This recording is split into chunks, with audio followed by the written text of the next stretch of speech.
وبالآخرة هم يوقنون.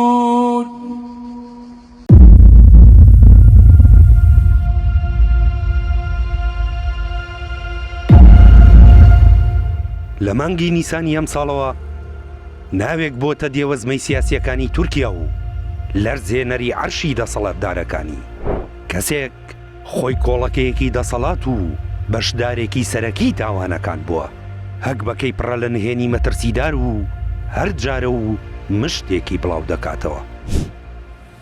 سەدات پەکەر، برا بچکۆلەکەی ئەردۆگان. ئەگەرچی لە قسەکانیدا ئەردۆگان بە برا گەورە وەسف دەکات و دەڵێت من برای بچووکتم و بە ئەردۆگان ئابێ و تەیب ئابێ، واتە کاکە ئەردۆگان و کاکە تەیب ناوی دەبات، بەڵام لە دوا ڤیدۆیدا بۆ یەکەم جار ڕاستە و خۆ باسی کرد و ئاماژەی بە ئابروو چوونە سێکسیەکانیدا. لە ڤیدۆکانی پێشتردا باسی لە دەسەڵاتدارانی تر و کوڕ و زاوا و هاوڕێکانی دەکرد، بەڵام ئەم جارەیان بەڵێنی داوە ڤیدۆی داهات و بۆ هەڵماڵینی نهێنیەکانی ئەو دەرخان بکات. سەدات و کێشەی کورد. بەکەر لە باسی کێشەی کورددا لە باکووری کوردستان دەڵێت لە زیندانێکی دیاربەکر بە فەرمانی وەزیری ناوخۆ وایان لە گیراوێکی کورد کرد پیسایی بکات بە خۆیدا و پاشان ناچاریان کرد پیساییەکەی خۆی بخوات. دواتر کە کوڕەکەی ئەمەی بیستەوە بۆ تۆڵەکردنەوە چۆ قەندیل. لە تورکیا خەڵک بە مەبەست دوای لێ دەکرێت بچێتە شاخ، چونکە سیاسیەکان بۆ ساخکردنەوە و برەودان بە بازرگانی چەک و مادەی هۆشبەر قازانجێکی زۆر باش لەمە دەکەن. سەدات باز لەوەش دەکات کە خودی خۆی یەکێک بۆ لەوانەی ڕۆڵی سەرەکیان بینیوە لە کۆتایی هاتنی قۆناغی چارەسەری کێشەی کورد و ئاشکرای دەکات کە ساڵی 2010 لەگەڵ دەستپێکی ئەو قۆناغەدا ئەوەی کە پێی دەوترا ئەرگەنەکۆن واتە دەوڵەتی قوڵ تارومار کرا و سەرکردەکانیان خرانە زیندانەوە. بەڵام لە پڕ و لە ساڵی 2015دا بێبوونی هیچ پێشینەیەکی سیاسی و یاسایی ئازاد کران و دەرگای سیاستکردنیان بۆ خرایەوە سەرپشت. لە شەو ڕۆژێکدا فەتحوڵا گوڵان کرایە سەرۆکی ڕێکخراوێکی تیرۆریستی و دادوەر و پۆلیس و پلەدارەکانی نزیک لە گوڵان تارومار کران. لە شوێنی سەرۆک شارەوانیەکانی شارە کوردیەکان قەیوم دانران و کەسانی هەڵبژێردراوی خەڵک وەک ئەحمەد تورک و عوسمان بایدەمیر دوور خرانەوە. سەلاحەدین دەمیرتاش و دایان سەرکردەی هەدەپە بە فەرمانی ڕاستەوخۆی ئەردۆگان و بە فشاری دۆگۆپەرینچەک سەرکردەی ئەرگەنەکۆن دەستگیر کران. پەکەر بە ئاشکرا باز لەوە دەکات کە چەندین کاری کوشتنی سەرکردە کوردەکان لە تورکیا بە ئاگاداری ئەم و لەلایەن محەممەد ئاغار وەزیری ناوخۆی پێشووەوە لە ڕێگای چەند مافیایەکەوە ئەنجام دراون. لەوانە ساڤاژ بوڵدان هاوسەری پەروین بوڵدان هاوسەرۆکی هەدەپە کە ڕاستەوخۆ لەلایەن مافیاکانەوە بە فەرمانی محەممەد ئاغار کوژراوە. تلیاک و دەسەڵات. شیکەرەوە تورکەکان دەڵێن پەکەرکار لە استراتیجێکی زۆر وردەکات بۆ ڕاکێشانی خودی ئەردۆگان بۆ ناویاریەکە و بۆ ئەوەی پیشانی ڕایگشتی تورکیای بدات کە ئیسلامی سیاسی لە وڵاتە بەناوی دینەوە چتۆ ڕێکیان لە ئیشی قاچاغ و مافیایی و مادەی هۆشبەر خۆقاندووە. ئەو دەڵێت بڕیاروا بوو 4900 کیلۆ کۆکاین و هیرۆین لە کۆڵۆمبیاوە بێتە تورکیا. بەرپرسی ئەو کارەش محەممەد ئاغار بوو. دەبوو ئەو بڕە لە ڕێگەی بەندەری لازقیەی سووریاوە بە کەشتیەکانی بوراکی کوڕە گەورەی ئەردۆگان بگەنە ڕۆژهەڵاتی ناوەڕاست. ئەرکان یەڵدرم کوڕی بیناڵی یەڵدرم سەرۆکوەزیرانی پێشووتری تورکیا و هاوڕێی نزیکی ئەردۆگان لە سەرەتای شوباتدا دەڕواتە ڤەنزوێلا و لە بەندەری کارەکازی ڤەنزوێلیەوە ڕێگایەکی دیکە بۆ بە قاچاغ بەردنی دەدۆزێتەوە. سەیرە کاکە ئەردۆگانم هەموو ئەم شتانە دەزانێت و قسە ناکات. چەکدارکردنی تیرۆر.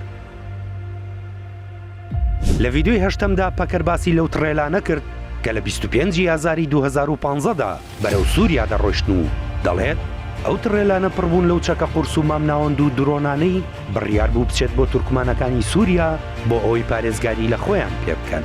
سەرەتا منیش هەر پێم وا بوو بۆ ئەوان دەچێت تڕێلەکان و بارەکانیان هی من بوو، بەڵام ڕێکخراوی سەدات کە ڕێکخراوێکی سەربازی میلیشیاییە و ئەردۆگان وەک سوپای سێبەر بۆ پاراستنی خۆی و کۆشکەکەی دروستی کردوون هەموو تڕێلەکانی منیان خاڵی کرد و چەکەکانی ناویان دەرهێنا و نردیان بۆ بزوتنەوە جیهادیەکانی سووریا کە خۆیان لە قاعیدە و بەرەی نوسرە و داعشدا دەبینیەوە.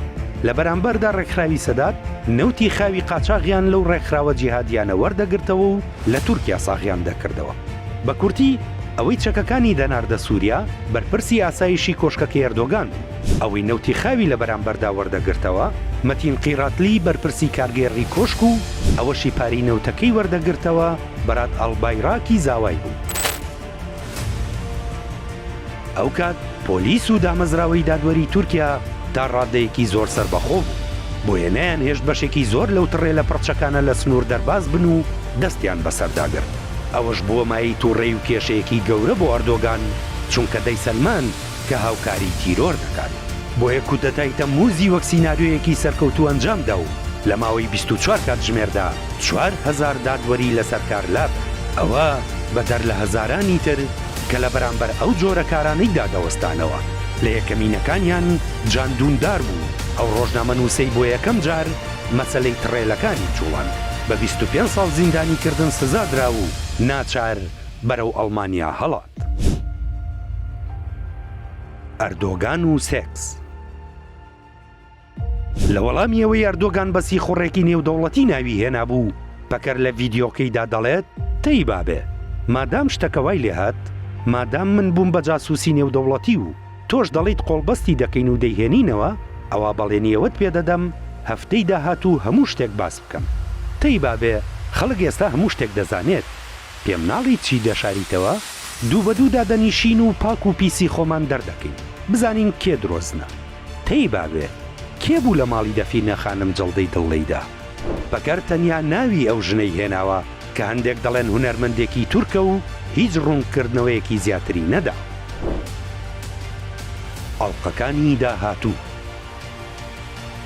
وەک لە وتەکانیدا دەردەکەوێت پەکەر بەڵێنی داوە لە ڤیدۆی داهاتوودا نهێنی گەورە لەسەر ئەردۆگان ئاشکرا بکات. لەوەش گرنگتر بڕیارە باز لە پەیوەندیەکانی تورکیا بکات لەگەڵ پەکەکە و هەرێمی کوردستان و چۆنیەتی مامەڵەکردن بە نەوتی هەرێمەوە و ناردنی بۆ ئیسرائیل بە کەشتیە نەوت هەڵگرەکانی بوراکی کوڕی ئەردۆگان و دواتری ژەڵگرتنی پارەکەی لە هەڵبانک و لای ئەڵبایراکی زاوای ئەردۆگان.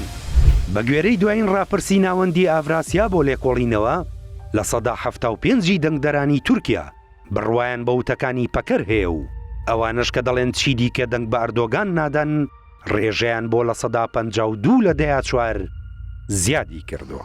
وأولئك هم المفلحون. صدق الله العظيم.